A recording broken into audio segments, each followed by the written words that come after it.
Welcome to Sustainability in the Air, the world's first podcast dedicated to sustainable aviation.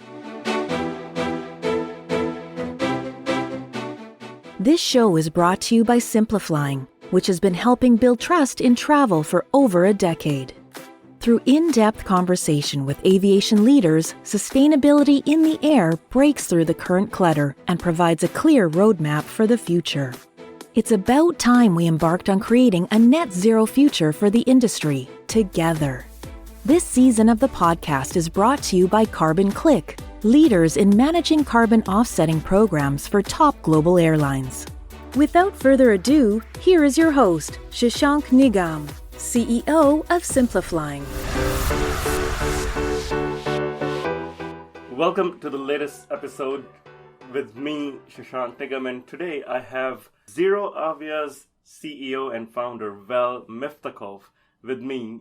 And for those who are not familiar, Val and ZeroAvia are producing a hydrogen electric or a hydrogen fuel cell engine that can be retrofitted to existing aircraft. So we've had Boom CEO who's inventing a brand new supersonic jet. We've had Heart CEO who's getting a new electric hybrid plane. But ZeroAvia is just producing engines that can be put on existing aircraft. That's probably a much faster route to market. Well, of course, before starting ZeroAvia, you founded a company serving the electrical vehicle industry. Tell us about that and your journey from ground transport to something that flies. Thank you, Shashank. Great to be here.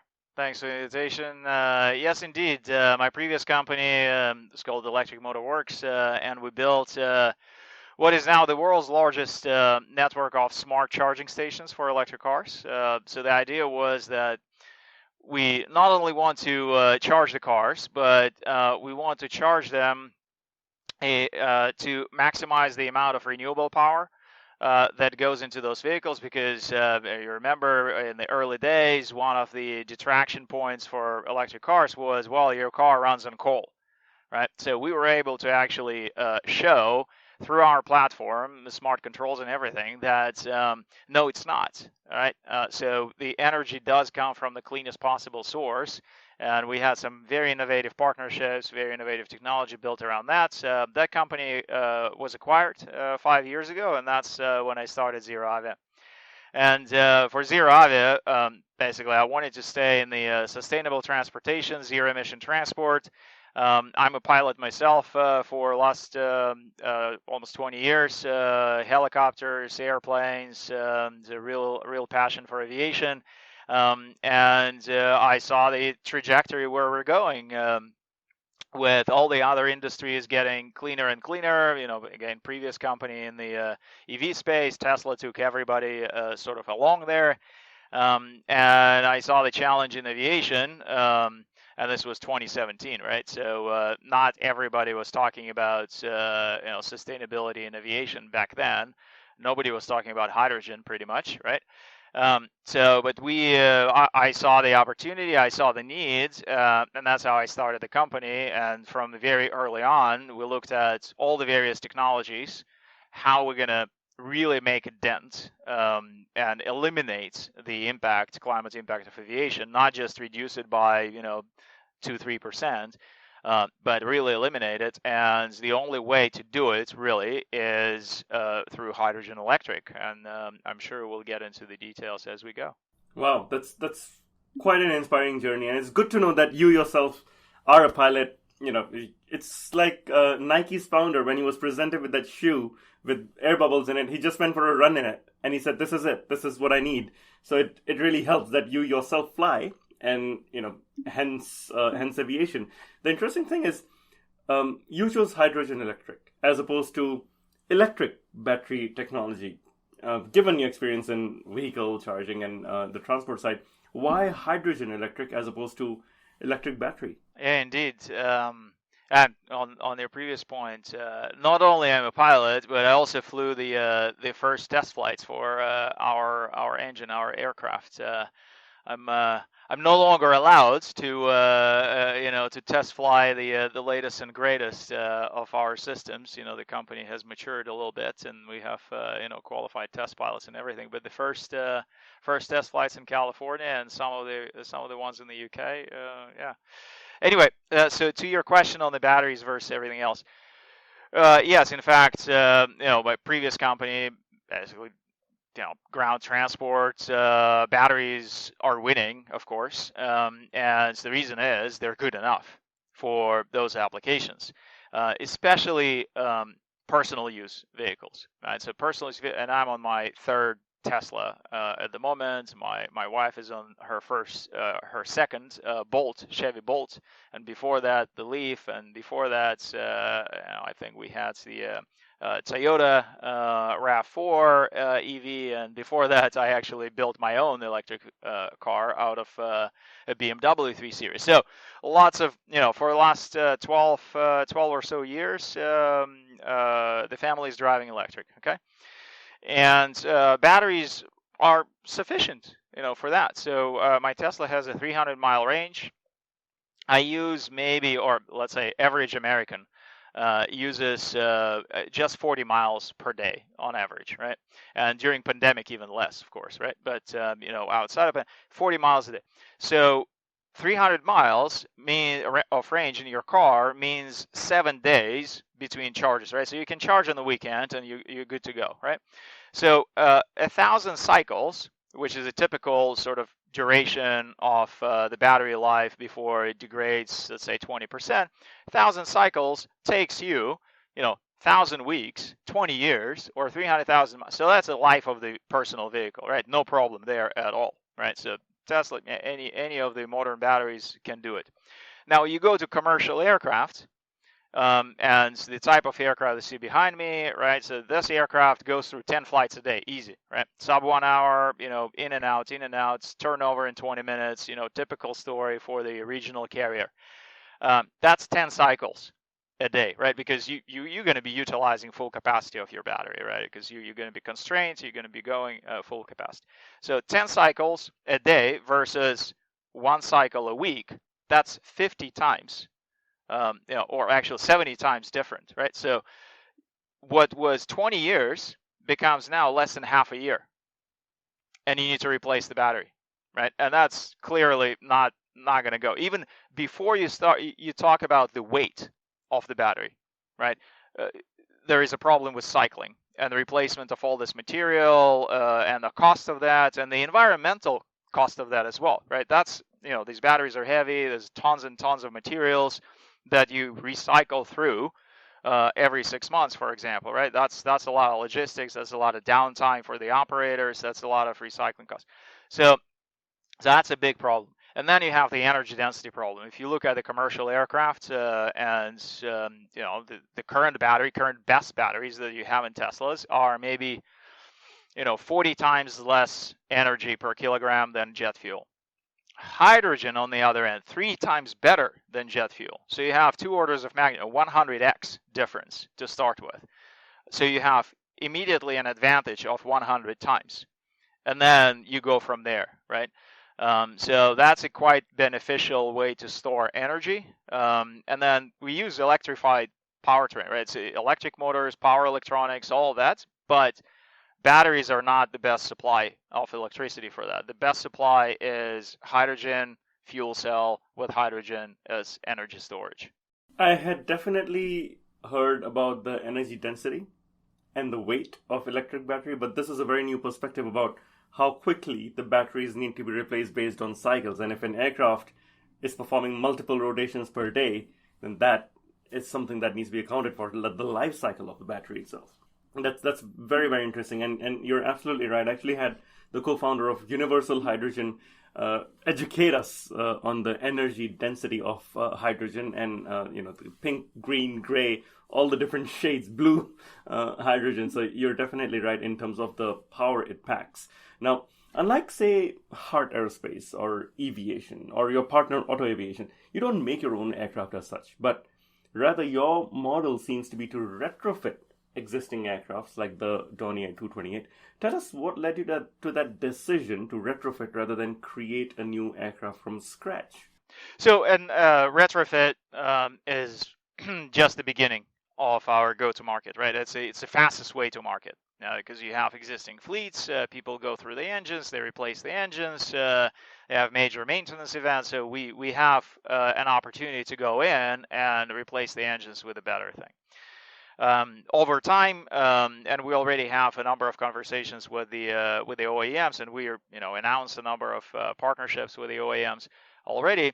And those partnerships generally include retrofit and line fit, right? So you would be able to, if you're an operator, you would be able to buy an aircraft out of the factory with our engines, for example, right? But existing type of aircraft. So that's the beginning. Over time, clean sheet also there, right? So we do have a couple of projects with some folks on clean sheet designs, saying like, hey, if you optimize aircraft around this type of propulsion, this type of fuel, how would it look like? Yeah, and you can imagine what kind of things you would do. You need certain volume allocation for fuel to get the large range and all that. The beauty of Otto, for example, for us was while it's effectively a retrofit line fit because they already have the aircraft, but it's a great aircraft for hydrogen because they have a lot of volume available for fuel, right? So with hydrogen, we can get to 1,000 nautical miles range in that vehicle, right? Which is quite dramatic, right? So it's on par, if not better than the fossil fuel variants of traditional airplanes in that class, right? So that's quite interesting. Well, from the strategy perspective, we wanted to be, as plug and play into the industry as possible. Right, and today the industry is you have engine manufacturers, you have aircraft manufacturers, right? And I didn't want to have to compete with all these great people who build great airplanes. And really, they know best how to build an airplane.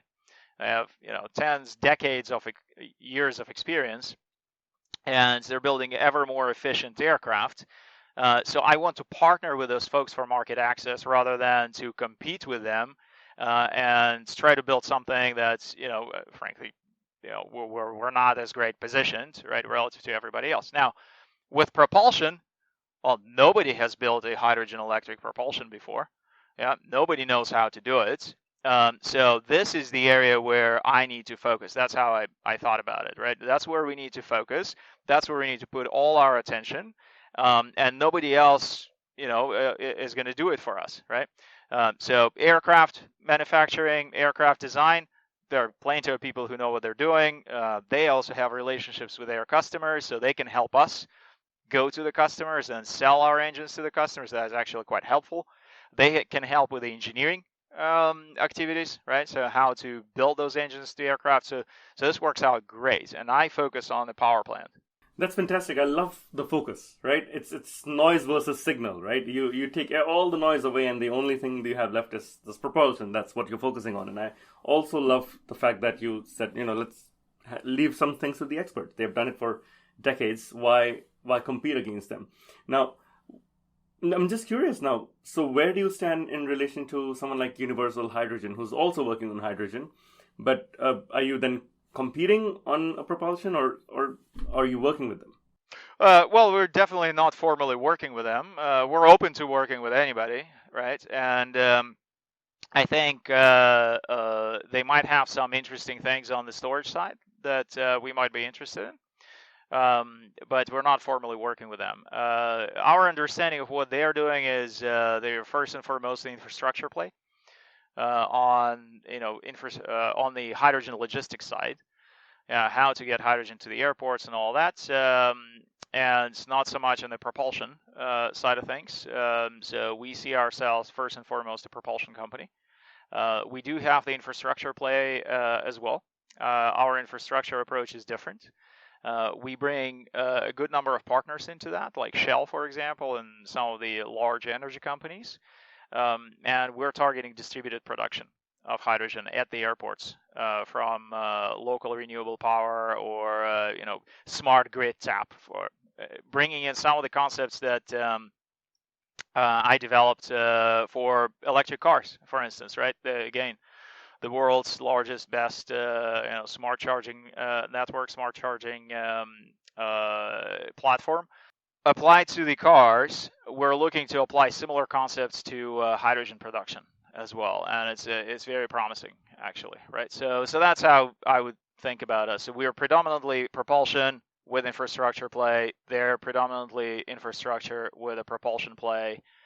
We'll see where the intersections will be. We're quite far along in what we're doing. We have a great ecosystem around us. We have all these partnerships with the aircraft manufacturers that are supporting us. We have partnerships with the airports. We have partnerships and customer relationships with a number of major airlines and operators. Right. So I think on the propulsion side, we're quite far along. That's fantastic. Now, you mentioned briefly you intend to produce hydrogen at the airport. Is that right? That's right. As opposed to moving it. How do you do that? I don't believe airports currently have the infrastructure to do something like this. They just have fuel storage, not necessarily production capabilities. Yeah. Well, so actual production, electrolytic production, right? So through electrolysis, yeah. Actual production footprints are not that huge, right? So you can put the hydrogen production facility at the fuel farm of the airport, and you can have enough space there, right? What you typically cannot do is to have enough space. For example, if you want to produce that just from the solar, local solar, then you run out of space, right? Because the solar footprint requires a lot of footprint, or wind and whatever, right? So those things could be from reasonably local renewable power, but not immediately co-located with the airport, or transmission grid connection at the airport with the solar PPAs, for example, the solar supply contracts or renewable supply contracts made it to your production, matched to your demand. But the actual electrolytic production, electrolysis systems are quite compact, relatively speaking, and they can be located at the airport, let's say on the roadside of the fuel farm, with a pipeline over to the air side, or short range fueling truck delivery, right? So that's our approach, and that avoids long distance transportation of this fuel. Long distance transport of hydrogen is it's not tricky, it's doable, lots of people do it, but it takes a lot of volume, right? It's a low physical density fuel, so to move the same amount of fuel, the same amount of energy, requires much more volume.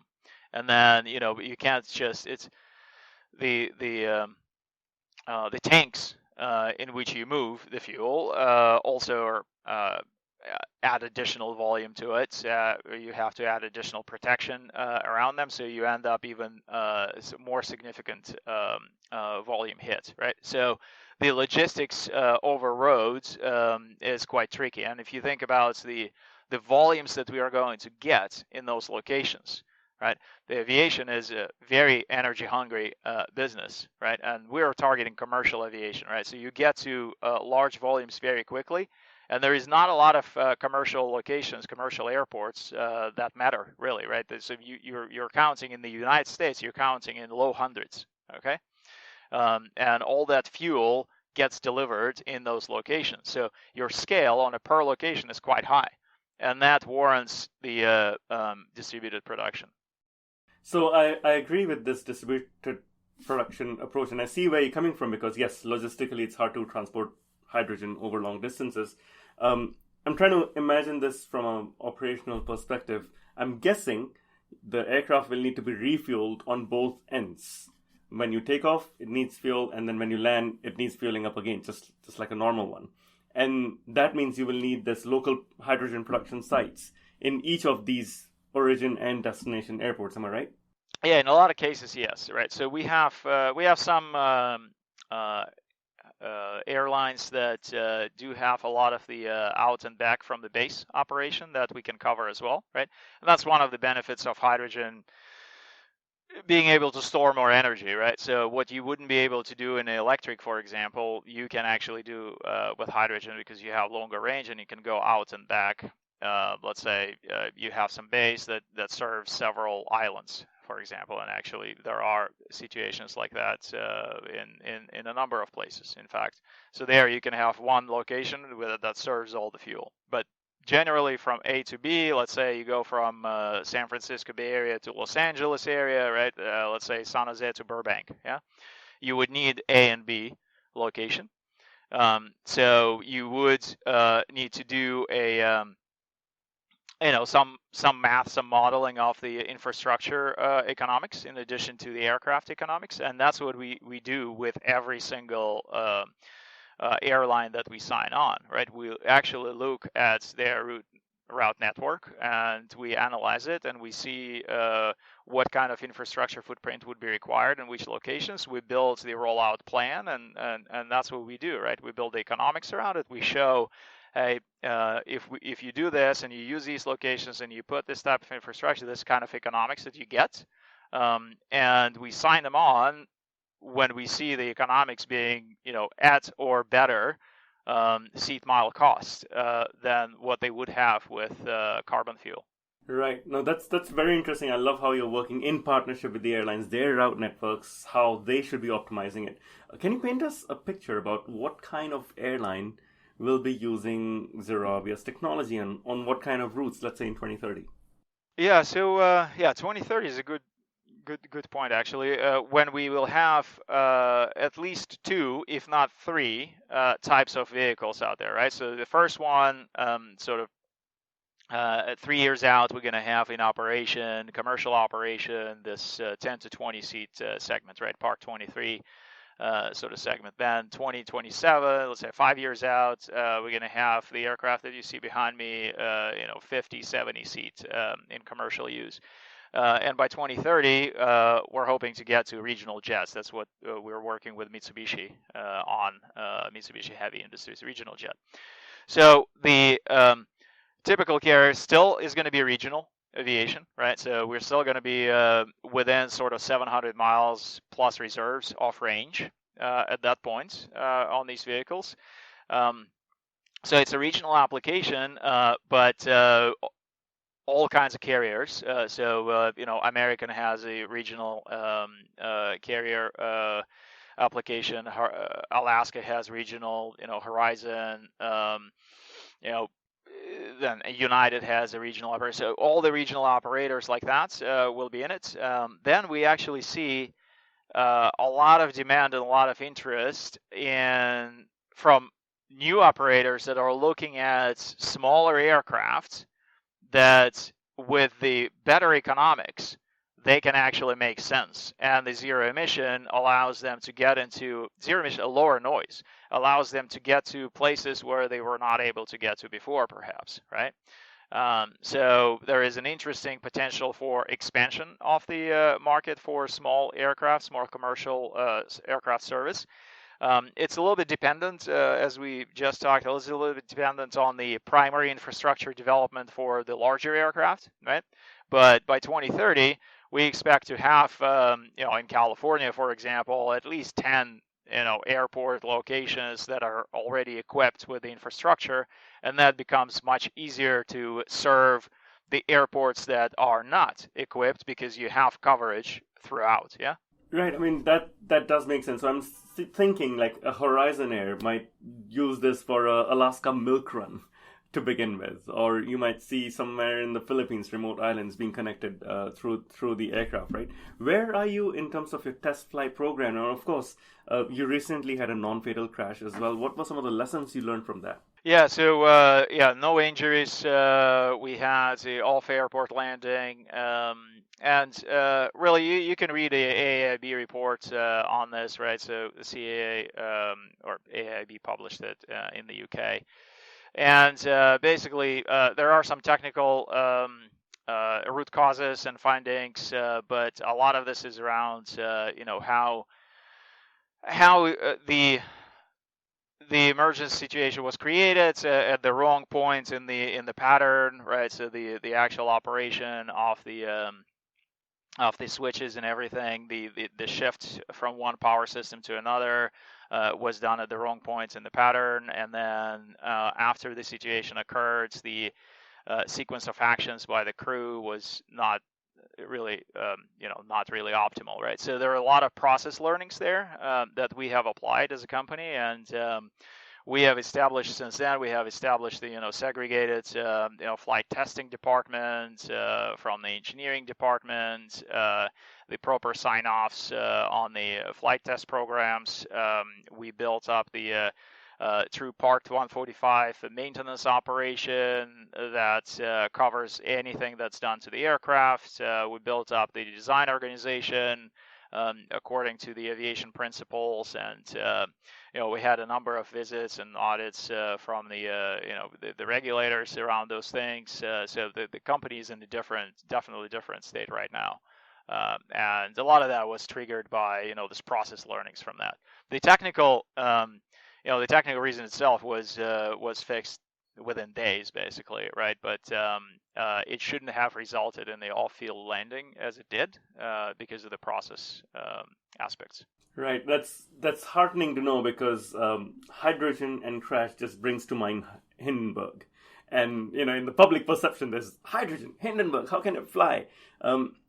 Are there additional safety, brackets in place just because it's hydrogen? And are we doing anything in terms of public perception of hydrogen? Because, like I said, most people last heard of hydrogen in an aircraft when Hindenburg happened. Right. Yeah. So frequently asked question for sure. To the point that we, at some point, we had, the second slide in the after the title slide of the presentation, we had a Hindenburg picture, and then basic messages. Well, technology moved, away from that quite a bit in the last 80 years, right? So on the, last points on that off-field landing. Actually, all the systems were intact in the landing sequence, and not only that, but we were able to then, there is a certain procedure for inerting the system, right? It's disconnecting everything and all that. We were able to do all of that and safely vent the hydrogen and then inert the full system. And really, emergency services showed up and they didn't have anything to do, right? So that's testament to how the system is built and how the hydrogen operation can be safe, even in abnormal situations. So some of the specifics on the hydrogen in commercial aviation. NASA actually did some studies around that, and they concluded that hydrogen can be made actually safer than jet fuel, even in aircraft. And there are some physical properties of hydrogen that are beneficial for that. For example, any leaks, they do not pool, right? They immediately dissipate in the air, and it is actually very, very hard to contain hydrogen in one place, right, in a reasonable concentration. So even if you have a leak, it escapes quite quickly, and it doesn't pull under your aircraft like jet fuel would. And there's a sad and familiar sort of sequence of events when you have a hard landing, and then you have a puncture of the fuel tank, and you have a leak of the fuel. It hits the hot brakes, right, right off the landing sequence, and it ignites, right. So there are several pretty bad accidents when the aircraft was able to land, and then nobody's dead from that, but then you have post-crash fire and like half of so not great. So you cannot have it, or it's much harder to do to have that with hydrogen. Then you have things like auto ignition temperature is higher for hydrogen, which means it's harder to ignite from hot surfaces, like hot brakes, for example. Then you have radiative heat from a flame is much lower from hydrogen, which means that things next to hydrogen flame, if you manage to get the flame going, things next to it are much harder to ignite than in case of jet fuel fire, right? So all the materials, other materials, are harder to get going with hydrogen fire. So there are several things like that actually are better. And last thing I say is that in automotive now on the grounds, we have over 100,000 vehicles worldwide that operate on hydrogen. Right, majority of them are in various warehouses. These are material handling equipment, forklifts, and such that operate in indoor warehouses. Amazon, in fact, is one of the largest, if not the largest operator of things like that. And then we have tens of thousands of cars now in general public's operation, right? Toyota Mirai and other vehicles that you can walk into a Toyota dealership and buy one of those without any knowledge about anything. Then you go to the hydrogen fueling station, and again, without any specialized knowledge, you plug it in and it refuels, and there are no incidents to speak of, right? So the industry has figured out how to deal with safety in that completely uncontrolled environment. Right, and now we're talking aviation is quite controlled, right? So your fueling operators are highly trained. You have a restricted area, and you have people who know what they're doing operating the equipment. So I think we have a pretty good foundation there. No, I think that's very well explained. I love this diagram that you had released, which was comparing all the different types of propulsion systems from hybrid electric to hydrogen electric. The main point being, when we look at climate impact, while most people talk about direct CO2 emissions, there's also nitrogen, there's water vapor and contrails, and hydrogen electric definitely performs way better than, let's say, something like hybrid electric or SAF, isn't it? Correct. And the key there is avoiding combustion. Right, so we need to. A lot of those effects are combustion related because you have high pressure, high temperature reaction basically with air, and direct effect of that is that you have NOx right coming out, which is a climate forcing agent, but also you have exhaust. Water, for example, water vapor exhausting at a temperature that you cannot do anything with, right? With a fuel cell, because you're now fundamentally different reaction. Instead of a thermal engine, you now have a electrochemical catalytic system that operates at much lower temperature. So your water output is at anywhere between 80 degrees Celsius, which is like a mix of vapor and liquid, or up to 200 C from high temperature cells, which is also pretty close to condensation temperature. You can actually deal with it, right? So you can, for example, condense it on the aircraft, and it's again partially condensed already in the low temperature situation, and then release it in a way that shifts the altitude of effective emission, right? And really, you have to just shift the altitude by, let's say, 10,000 feet, and that takes away the most of the challenges that you have, because the main challenge that you have is that you exhaust water vapor and above the typical water cycle atmosphere level.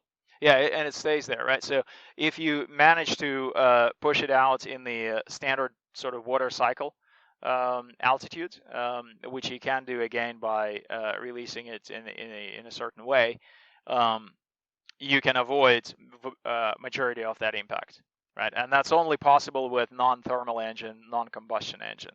Yeah. So right now there is a consensus, more or less, with the researchers that about 2/3 of the total aviation impact is in these non-carbon effects, right? So just taking the carbon out of aviation will do some good, yeah, but it's just 1/3 of the picture. So what are we going to do with the rest of it? And any comprehensive solution has to solve the entirety or close to the entirety of it. So you've taken combustion out of the equation. This is a fuel cell. How do you reduce that altitude that you were talking about? I'm guessing the plane is still flying at 20, 30,000 feet. Yeah, so for example, one of the things you could do, right, you can release the water as ice particles, for example, right? And they will re-evaporate lower in the atmosphere.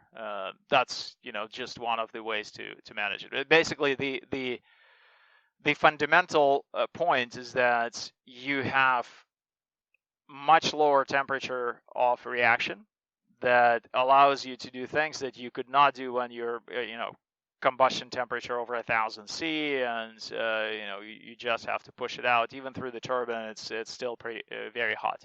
Yeah. Exactly. And so does that mean it might be raining under a ZeroAvia powered aircraft as it flies overhead? Well, there is water output, that's for sure. Yeah, so what is But by the time you get to the ground, it's like everything evaporates, right? Yep, exactly. Now let's talk a little about investment. I've had Boom CEO come and tell me here he needs $6 to $8 billion to build his aircraft. I've got the Hart Aerospace CEO tell me he needs $1 billion. What's your runway looking like, and how much have you got already of that? Yeah, well, so kind of calibrating to the same numbers or same type of achievements. Let's say getting to commercial. It's less than $1 billion for the engine design, but it is hundreds of millions of dollars that we need. We've raised today a little over $150 million, and we are now in our current fundraise, Series C fundraise, to get us to commercial. Now that we know technology works, we have all this demand from everybody, right? So all these partnerships, the ecosystem partnerships and everything. So everything's sort of ready to go. We need to push it through the final design iteration and the certification. So that's the objective of the current rounds. And it gets us to commercial, within the next 3 years on the first engine. And of course, to get to let's say a larger aircraft, and especially eventually we see this technology applicable to single aisle aircraft even, right? So they're going through the small turboprop, large turboprop, regional jets, single aisle, right? To get to that point, it will be multiple billions of dollars, right?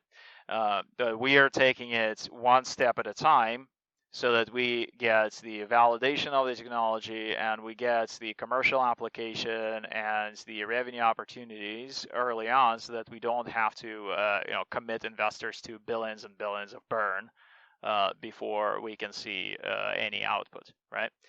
And so far, the investors, this story resonates with investors. And we've been quite fortunate to have support from our leads for the first institutional round, Breakthrough Energy Ventures, Bill Gates Funds, Amazon, Climate Pledge, and a number of others. And we keep getting support from higher and higher level investors as well. Yeah. No, that's fantastic. I'm glad to see that. Now, of course, this journey wouldn't have been as smooth as you're making it out to be. What are some of the biggest hurdles or challenges you've had to overcome till date? Yeah, well, we work with real equipment. Yeah, so everything is easy on PowerPoints and whiteboards. Things are harder when you actually do them and fly. So that's why we look at these some of these efforts out there, and it's just, let's see you fly first, and then then we'll take your PowerPoint seriously. So there are a lot of challenges as you get to that point, from just the performance of the systems, right? So you need to make sure that you do have the right performance levels, and that requires sometimes a lot of changes to the technology, right? So we had a lot of that. Then the regulator engagements as well, right? Even for experimental flight, especially in Europe, you have to go through quite a bit of justification, and regulator needs to understand your system. You need to do comprehensive failure mode analysis and mitigation strategy and implement all of that. So we have, like, for example, in our aircraft that we're preparing to fly now, and it's in high-speed runway tests right now, we have a 5-layer, hydrogen safety system that we built up, and through working with the regulator and kind of designing that. So practical application of technology is quite hard, but that's what you have to do, right? If you want to not just take money from the investors, but actually bring product to market, right? So that's what you have to do. And I think that resonates with our all the partners that we've got, right? Because a lot of these are conservative, traditional aviation folks, and this is very new, so you have a high burden of proof there, right? And we were able to cross it. The biggest challenge in front of us, now that we have flown a number of prototypes, we have validated a lot of technology, the biggest challenge in front of us is really push this through the certification. And that has two components. One is finalizing the means of compliance and certification basis with the regulator, right? So basically, how we're going to test it, what's the book, right? And then getting the design locked to that certification basis. So we think both of those things will happen over the course of the next 12 months. And of course, we've been working on this for a good part of the last 3 years. In the next 12 months, and then we formally submit for certification of our first product, the 600 kilowatt engine. And that certification will take, we'll see what it will take, but our target is within 3 years commercial entry. Fantastic. Well, I do wish you all the best for that 3-year commercial entry. Of course, you will be making this entry hopefully sooner than later with some airlines. Which airlines do you think currently are doing a good job getting to their own net zero goals? Oh, it's a loaded question. So we have a number of names in our customer book, right? So all of those we like a lot, yeah, because these folks show the commitment to not just green PR, right, but they actually are engaging with players like us, and not just signing notional papers, but actually most of these large airlines that we have are also investors in the company, right? So British Airways, Alaska, Amazon, American, United, all of these are investors as well. And that aligns our interests, and that also shows that they have skin in the game, so to speak, right? So it's not just about, okay, well, let's do something and let's put our name on the press release somewhere. So we like that a lot. I think Alaska was one of the first partners that we had, and they're traditionally quite conservative, good business folks, but they also have very strong sustainability ethics, I believe, and it was a good relationship, and it was one of the first. And they're here on the West Coast, so it was really good. Yeah. Yeah, that's glad to know. I think there are certainly many airlines that are getting things right, but as you speak with lots of airlines that find it hard, you said high burden of proof. What do you think many airlines are getting wrong in their journey to get to net zero? I think the biggest thing that we see is over-reliance on SAF, sustainable aviation fuels, right? Liquid fuel replacements. And while today this is the only thing you can do, and you should definitely do it, but I think a good number of airlines out there think that this is the end solution, right? And it just can't be, right? First, it's still combustion solution, so it has all these other effects, right? So all of that stuff. But even if you forget all of that, just the efficiency of it doesn't make sense, right? And I'll explain what I mean. So SAFs, you have two types, right? You have bio feedstock, so you have wood chips and corn and whatever, right? Palm oil, people use various things. There's just not enough of it, right? For more than like 5%, 10% of aviation, forget about it. It's not going to scale. So the only way is the second way, which is a synthetic fuel, right? Power to liquid. And so this is how it looks, right? You start with green hydrogen. You need to produce green hydrogen, a lot of green hydrogen, and then you have to bind carbon to it to obtain hydrocarbon fuel, liquid fuel. Now, that is a chemical plant. So it's a large chemical plants, lots of complexity, lots of costs, capital expense, operating expense, all of that, right? then what you get out of it is not jet fuel. What you get out of it is synthetic crude oil. Okay, so you still have to have a refinery to refine those products into jet fuel and everything else. Now, jet fuel is just a small part of the refined products, right? You have all the other stuff. And today, economics of refineries works because you have all the other stuff that's used by other people. Now, you're not going to have all the other stuff used by other people because it's going to be too expensive. Because other people, like automotive, they have batteries that they can use, and that's where they will go. So you're not going to have enough demand for all the other things from your refinery. So you are going to have the jet fuel, as a result, higher price, or you lose money. So that's the inefficiency there. And then you end up burning that fuel in the thermal engine that is less efficient than a hydrogen electric engine, right? So you have inefficiencies and cost every step of the way. Additionally, to just what we're proposing is, well, you make all that hydrogen anyway. Take it, put it in an aircraft, use it directly in the hydrogen electric propulsion system, which is more efficient and doesn't have all this other combustion effects, and you're done, right? Now, of course, that requires, fuel infrastructure, that requires the propulsion technology, right, that we're working on. But from the first principles, it's a much better approach. So eventually, that's where we will end up. Yeah. So our points, and my point in starting company was, well, that's where we'll end up as an industry. So let's work on getting us there faster. Yeah. So that's the premise of ZeroAvia. Right.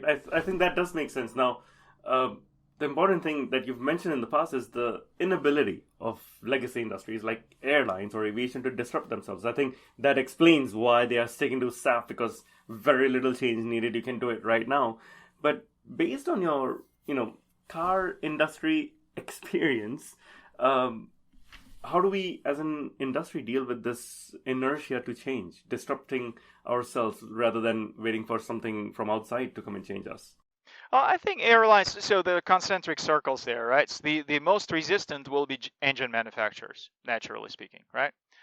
The next circle is aircraft manufacturers, so they will be less resistant than engine manufacturers because this, again, we already have a number of partnerships with aircraft manufacturers, and generally, if you show them, the engine that works and it's better, they'll probably take it, right? So they're less, of course, they're conservative and they have all the questions and they want to see the proof and all that, but they're less fundamentally resistant. And then the airlines, least resistance of all, and it's mostly about, they don't want to go into something too risky, right? That, they buy a bunch of stuff and it doesn't work, right? So that's not a good thing to do. To combat that inertia, especially in the center of this picture, right, the engine manufacturers, I think you just have to do it, right? And historically, the transformations of the industries are done by the pure play companies like us. And in automotive, it was Tesla, and some other pure plays now are pushing the boundaries as well.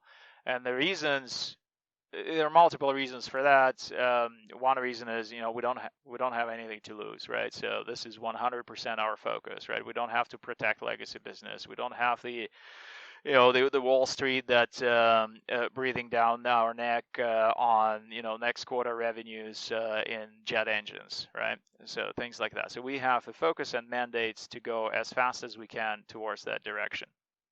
The second bit is a company that is optimized to deliver the variations of the same product year over year is a different company compared to the company that builds a new technology. And those companies were those innovative companies back in the day, but then, over time, they build systems and processes around maintaining rather than disrupting. And that's a fundamental, like you have different types of processes, you have different types of people, there's a lot of stuff. The system is set up differently, right? And it's, these are great companies, but they their main business is different, and it's not just about technology. It's about how you deliver things, how you think about iterations, how you think about disruptive technologies, all those things. So I think it will be led by companies like us, and then the rest will follow. Yeah, just like what's happening right now in automotive, right? So you have GMs that are now trying to catch up to Tesla, and you have Volkswagen and others. No, absolutely. I think that gives a very nice overview to sort of sum things up. And final question, what gives you the most hope about the future of sustainable aviation? I think the level of support that we've got so far, I think that's really really impressive. We're really fortunate that we have it, and it shows that people are hungry for it, right, in the industry, and we know that the public is hungry for it, right, as well. With flight shaming movement started in Sweden, I think, 5 years ago, as we just started the company. So people want it. It is quickly becoming aviation or flights quickly becoming one of the largest contributors to personal footprint for people, right? And people now realize it. So people want it. Now we've shown that the industry wants it. So this is we're quite fortunate there. With the governments, we have great support as well. So in the UK, of course, very significant support, and we were now seeing from other governments worldwide quite a bit of interest in our technology, in what we do. So that's really encouraging. I participated in the COP26 last year. We're invited to an event in Egypt, and I was just in New York for the Climate Week there, and it's impressive, right? How just over the last, let's say, 24 months, things have changed in terms of the energy around the push for sustainable aviation. So that really makes me quite hopeful. I felt the momentum as well when I was at Farnborough myself. I could see everyone talking about sustainability. It was the theme. And you're right, there's so many backers. People are putting their money where their mouth is now, definitely. So I think that's encouraging. Now, that was very enlightening. Thank you, Val. The final part of this interview is a bit more fun and a bit more personal. I call it the rapid fire round, in which I'm going to ask you some questions. People will get to know you a bit more personally. And we'll start with something easy. What's your favorite movie? Favorite movie? Fight Club. Fight Club. All right. Do you fight yourself? No. No, but figuratively speaking, we fight all the time, Yes, right? So, absolutely. and I think it has some interesting Indeed, parallels indeed. there to Your day-to-day life. favorite book, even on sustainability? Book. Yeah, so I think one of the latest is by Bill Gates, the How to Avoid Climate Disaster. So that was pretty good. I liked his science-based approach and very, technical and logical. Right? How we gonna solve it? Indeed. What about your favorite city? Favorite city? Probably London at this point. Mm-hmm. Yeah, Okay. out of the big cities. Yeah. Your most controversial sustainability opinion? Most controversial. Yeah, I don't know how controversial it is anymore, but I think all this, at some point, and maybe it's not anymore like this, but at some point there was a lot of campaigns around to unplug your chargers and turn off your lights and all of that, as if that's going to make any difference.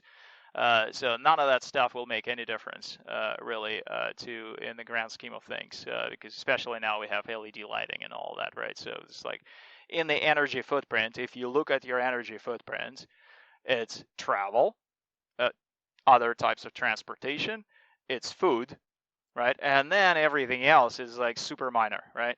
So if you, and there's actually a good book on that. I think it's Sustainability Without the Hot Air or something like that, that goes into those sort of factors, and they break it down into like, okay, well, let's actually look at percentages, right, and see where it actually makes sense to focus, right? And that's partially why My previous company was in the combination of transportation and energy, and this is transportation as well, ZeroAvia, right? Because these are the largest challenges. These are the largest contributors. Indeed. No, that's a very good recommendation. I will definitely pick it up. And you are right.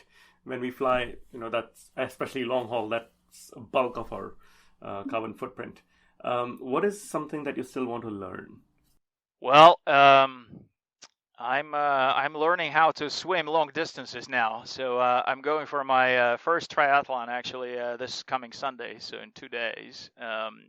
All the best. It's a little bit scary. And my weakest discipline is swimming. Especially open water, especially over long distances. So that's going to be a challenge, and that's a discipline that's heavy on the technique, which I don't have. So that would be great to improve. Yeah. Well, all the best for that. All the best for that. What is the best advice you have received? Focus on what you love doing. Okay, and finally, who's the leader that you look up to? Elon Musk. Okay, close to home. Okay, fantastic. Well, thank you. Yeah, that's the whole reason I'm in the sustainable transportation space with my first company is because of him, basically, because of his product, rather, right? So the Tesla Roadster, he's shown this could be cool and great electric transportation. That's how I got into it in the first place, and then I met him a couple of times, and it's really an inspirational progress there, and a great person, I think. Fantastic. No, Val, I really appreciate the insights. Love the conversation. And I look forward to being in touch, and hopefully we'll meet in person sooner than later. Of course. Thank you very much. Thanks very much. All the best for the triathlon, and we'll be in touch.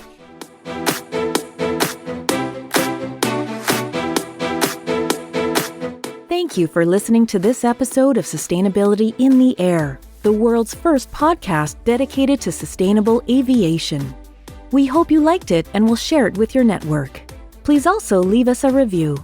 Awareness is the key to a green future. Your support will help our insights on sustainable aviation reach a wider audience. In addition, for every single listen of this podcast, we will plant a tree. And for every single review, we will plant 50 trees. You can also write to us at podcast@simpliflying.com. And for more content on sustainable aviation, please visit our website, simpliflying.com, and join the movement.